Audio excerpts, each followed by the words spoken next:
میں دیکھیں جی بات جناب یہ ہے جی کہ اگر میں نے کوئی اسمبلی کے فلور پہ میری سلپ آف ٹنگ سے اگر کوئی کسی کو بات ناگوار گزری ہے یا کسی کو الفاظ آبجیکشنیبل لگے ہیں تو میرا ان سے بھائیوں سے سوال یہ ہے کہ میں چونکہ سرائکی میں نسلاً پٹھان ہوں،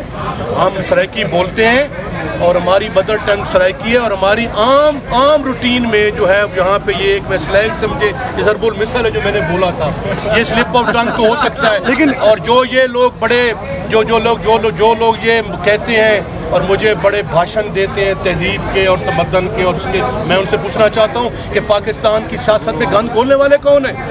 بد اخلاقی کی حرکت کرنے والے کون ہیں؟ یہ پاکستان میں یہ گالم گلوچ کی سیاست کو رواج کس نے دیا؟ محترمہ بینظیر بھٹو کو پہلی ٹیکسی کس نے کہا؟ انہوں نے ہمارے فلور کے اوپر ایک آنریبل ڈاکٹر شیریں مزاری کو ٹریکٹر ٹرالی کہا، انہوں نے گالم گلوچ کی ننگی گفتگو کی۔ پچھلے دنوں جو ہماری سرتاج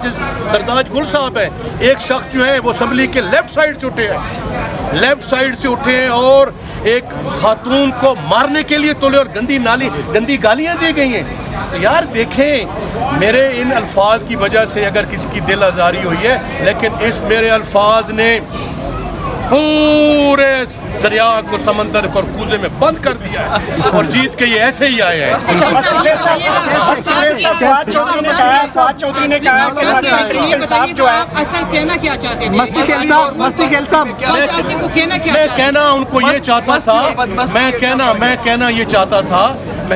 چاہتا تھا کہ ہمارا جو یہ کمپیریزن کر رہے ہیں، ہم تو خون اور آگ کا دریا کراس کر کے آئے ہیں، ہمیں جو ظلم اور زیادتی اور ناانصافی کی گئی ہے، میرے لیے اگر میں یہاں بات کرنا شروع کروں تو گھنٹوں تک ختم نہیں ہوگی،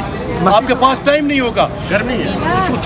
گرمی میں آپ کھڑے ہیں، اتنا زیادہ میرے پاس مواد ہے کہ میں اگر بولتا رہوں تو گھنٹوں بولتا رہوں گا۔ اس لیے میں سمجھتا ہوں کہ یہ ضرب المثل ہے، میں نے یہ سلپ آف ٹنگ ہے، میں کہنا یہ چاہ رہا تھا ہم تو خون رہا کے یہ لوگ ٹی سی کر کے آئے ہیں، یہ کوئی اور طریقہ استعمال کر کے آئے ہیں، یہ کہنا میں یہ چاہ رہا تھا۔ مستی خیل صاحب، شہباز شریف کیسے وزیر اعظم بنے ہیں؟ شہباز شریف جیسے بنے آپ کو پتہ ہے، مجھے پتہ ہے۔ اچھا مستی خیل صاحب، فواد چودھری صاحب نے کہا ہے کہ پی ٹی آئی میں نئے مامے آ گئے ہیں، آپ سب اب ماموں میں شامل ہو گئے ہیں، تو بتائیں کہ وہ چاہتے ہیں کہ ایسے عمران خان کو نئے مامے جو آئے ہیں یہ رہا نہیں ہونے دیں گے۔ فواد میرا چھوٹا بھائی ہے، میں نے فواد کو پہلے بھی ایک مشورہ دیا تھا، فواد کو پتہ ہے، فواد نے ذکر بھی کیا ہے۔ تو میں سینئر سیزنڈ پارلیمنٹیرین ہوں، الحمدللہ 2002 سے اسمبلیز میں آ رہا ہوں، اللہ وحدہ لا شریک لہ، مجھے 3 دفعہ میں نے منتخب کی اور 2 دفعہ میں MP جیتا الیکشن۔ میں سمجھتا ہوں کہ جو آج پاکستان تحریک انصاف کے ساتھ کھڑا ہے، میں سمجھتا ہوں کہ ان کو وہ اتنے